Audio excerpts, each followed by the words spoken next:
सावधान सावधान सावधान। क्यूआर कोड स्कैन करते ही कट जाएगी जेब। मार्केट में आया साइबर क्राइम का नया तरीका। मोबाइल से पेमेंट करने से पहले खबरदार, क्यूआर कोड स्कैन करने से लापरवाही बरते तो गए काम से। एक गलती और आपका अकाउंट साफ। साजिशों का कोई चेहरा नहीं होता और हादसों पर किसी का पहरा नहीं होता। नमस्ते, मैं हूं दिग्विजय सिंह। आज खबर की शुरुआत करूं उससे पहले कुछ सवाल पूछना है मुझे आपसे। सब्जी का पेमेंट कैसे कर रहे हैं आजकल आप? कहीं आने जाने के लिए टैक्सी लेते हैं तो पेमेंट मोस्टली मोबाइल से ही करते होंगे। इन सब में आपको क्यूआर कोड स्कैन करते हैं, है ना? क्यूआर कोड स्कैन करना है, पेमेंट करना है। सावधान हो जाइए, साइबर ठगों का नया पैंतरा सामने आया है। क्यूआर कोड को स्कैन करने को लेकर लोगों को ठगने का एक नया तरीका। पूरी जानकारी आपको देंगे। इस वीडियो के अंत तक आप ये समझ जाएंगे कैसे साइबर ठग आपको ठगने के लिए ये नया तरीका अपना रहे हैं। दरअसल क्यूआर कोड फिशिंग लिंक और स्कैम पेज से इनकोडेड होते हैं और यूजर जब क्यूआर कोड को स्कैन करते हैं तो साइबर ठगों के जाल में फंसकर अपनी रकम गंवा बैठते हैं। इतना ही नहीं, कुछ मामले में तो यह भी देखा गया है कि जो धंधेबाज हैं वो गिफ्ट या रिटर्न के नाम पर जालसाजी कर लोगों को फंसा लेते हैं और अपना काम निकाल लेते हैं। जानकारों की माने तो कई यूजर जैसे ही गिफ्ट या रिटर्न्स के लिए दिए गए कोड को स्कैन करते हैं, स्कैन करने के बाद जैसे ही वो पासवर्ड डालना पड़ता है उसमें, और पासवर्ड डालते ही वो लोग इन साइबर ठगों का शिकार बन जाते हैं।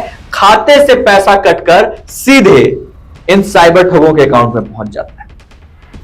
ताजा खुलासा यह भी है कि लोगों को फंसाने के लिए साइबर ठगों ने जो नया पैंतरा आजमाना शुरू कर दिया है, उसमें उसने दुकानों और दूसरी जगह पर जो क्यूआर कोड्स लगे होते हैं उसके फेस पे अपना एक फेस चिपका देते हैं। क्योंकि दुकान पे जाते होंगे तो आपको अलग अलग क्यूआर कोड दिखाई पड़ते होंगे। जीपे का है तो उसके बाद पेटीएम का है या फिर फोन पे का है। वहां पे वो अपना क्यूआर कोड उसके ऊपर धीरे से अगर चिपका दिया तो यूजर्स गफलत में अगर उसको स्कैन करके पेमेंट करते हैं तो अपने आप जाल में फंस जाते हैं। अमेरिकी जो जांच एजेंसी है एफबीआई ने कुछ दिनों पहले एक वार्निंग जारी की थी। उसके मुताबिक कि कई बार साइबर ठग असली क्यूआर कोड पर फर्जी कोड लगाते हैं और कोड को स्कैन करते ही कई बार मोबाइल भी हैक हो जाता है। मतलब आपने कोड स्कैन किया, आपका मोबाइल हैक हो गया, और मोबाइल हैक हो गया तो मोबाइल का जो डेटा है वो मोबाइल के जरिए उनके पास पहुंच जाता है और सारी निजी जानकारियां जो आपके पास हैं उसका वो इस्तेमाल करते हैं अपने फायदे के लिए। यही नहीं, इस पूरे स्कैम की जो पूरा स्कैम है उसको कहते हैं फिशिंग, जिसमें यूजर्स को मछली के जाल की तरह साइबर ठगों के फेंके हुए चारे और उस चारों में हम जैसे यूजर्स फंस जाते हैं और उसके जाल में उलझ जाते हैं। आपको इस तरीके के जो फर्जीवाड़े होते हैं उसमें कई बार आपको ईमेल भी आता है, एसएमएस भी आता है, और अब सरकार और सुरक्षा एजेंसियों के साथ साथ बड़े ब्रांड्स और साइबर सिक्योरिटी कंपनियां भी लोगों को इस तरीके के स्कैम से सावधान रहने की हिदायतें देती रहती हैं।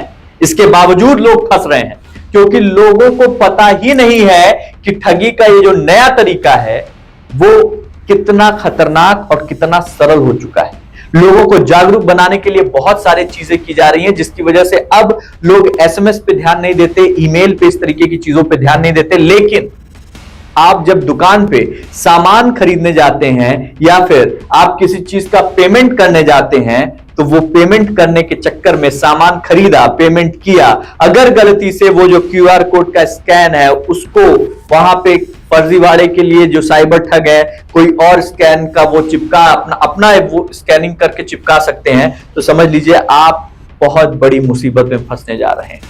और इस तरीके की फिशिंग को पहचाने कैसे, पता कैसे चले कि हम लोग जो है यहां पे ठगे जा रहे हैं कि नहीं ठगे जा रहे हैं, इस सवाल का जवाब पाना इसलिए जरूरी है क्योंकि इसके बाद ही आप ये तय कर पाएंगे कि आपका पैसा बचा रहेगा कि नहीं बचा रहेगा। सिक्योरिटी एजेंसीज जो हैं उनका कहना है कि इंटरनेट की दुनिया में सतर्क और सावधान रहेंगे तभी जो है आप बच पाएंगे। आप कभी भी किसी भी साइबर एक्सपर्ट से पूछ लीजिए। और इसका एक बुनियादी तरीका है कि क्यूआर कोड के साथ आने वाले ईमेल फ्रॉड के जाल में फंसना बिल्कुल नहीं है, समझना जरूरी है। ईमेल के साथ में अगर कोई क्यूआर कोड भेजता है, मान लीजिए पहले ईमेल से शुरू करते हैं, कोई क्यूआर कोड भेजता है तो आप उस ईमेल को दरकिनार कर दीजिए। आपको उस क्यूआर कोड से नहीं पेमेंट करनी है किसी भी तरीके की, चाहे वो करोड़ों क्यों ना दे रहा हो। यही नहीं, क्या होता है कि फ्रॉड कैसे हो रहा है? फ्रॉड होता है कि जैसे ही आप क्यूआर कोड को स्कैन करते हैं एक फेक वेबसाइट पर ये रिडायरेक्ट होता है और ये वेबसाइट आपसे कई तरह की परमिशन एक्सेस मांगने लगती है और फिर उसी के साथ साइबर ठग यूजर्स की ठगी करते हैं। असल में इसके पीछे जो मनोविज्ञान है वो ये है कि यूजर्स, कई बार हम सब जल्दीबाजी में होते हैं और उसका फायदा ये साइबर ठग उठाते हैं, क्योंकि इसके बाद स्कैमर्स पासवर्ड कंप्रोमाइज या फिर जो है सर्विस एक्सपायर जैसे ईमेल भेजते हैं कि भैया आपकी सर्विस एक्सपायर होने वाली है, आप जल्दी जल्दी इसको रिन्यू करा लीजिए।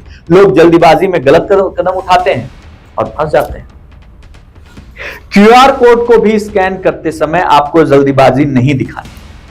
आप क्यूआर कोड को जब स्कैन करने जा रहे हैं तो ये जरूर देख लें, जरूर तय करें कि कोड किसके नाम का है और उसको दुकानदार से बात करके उसको तय कर लें कि भैया ये आप ही का है ना, और उसके बाद पेमेंट कीजिए। पेमेंट मोड पर जब जाते हैं तो आपको कोई भी फ्री गिफ्ट या ऑफर इस तरीके की चीजें अगर उस पर आ रही हैं क्यूआर कोड स्कैन करने के बाद, भैया उसके चक्कर में मत पड़िए। आपको पेमेंट करना है, वहां से कुछ मिलेगा इसकी उम्मीद नहीं करनी है, आपको वहां देना है। तो क्या है कि क्यूआर कोड का स्कैन सिर्फ भुगतान के लिए ही होता है, पेमेंट के लिए होता है। यदि आपको कोई राशि मिल रही है, प्राप्त हो रही है, तो क्यूआर कोड का स्कैन नहीं किया जाता। पैसा भेजते समय हमेशा क्यूआर कोड स्कैनर द्वारा दिखाए गए डिटेल की हमेशा दोबारा जांच कीजिए। यदि कोई क्यूआर कोड किसी दूसरे क्यूआर कोड को कवर करने वाले स्टिकर जैसा दिखता है तो उसे स्कैन मत कीजिए। आपको दिख जाता है कि ये पीछे इसके एक और है क्यूआर कोड, तो उस चीज को स्कैन मत कीजिए। ये अक्सर ऐसी जगहों पे होता है जहां भीड़ बहुत ज्यादा होती है। आप धीरे से उसमें फंसे तो फिर उसके बाद आपका मोबाइल, आपका पैसा, आपका अकाउंट साफ। अपने मोबाइल में हमेशा स्क्रीन लॉक लगाकर रखिए। अपना यूपीआई पिन दूसरों के साथ कभी साझा मत कीजिए। कभी भी अपने यूपीआई आईडी या बैंक खाते की जानकारी किसी अनजान व्यक्ति से शेयर न करें। ये वो बातें हैं जो आपको ठगों के इस नए तरीके से बचाएंगी। सतर्क रहिए, तभी आप सुरक्षित रह पाएंगे। जय हिंद।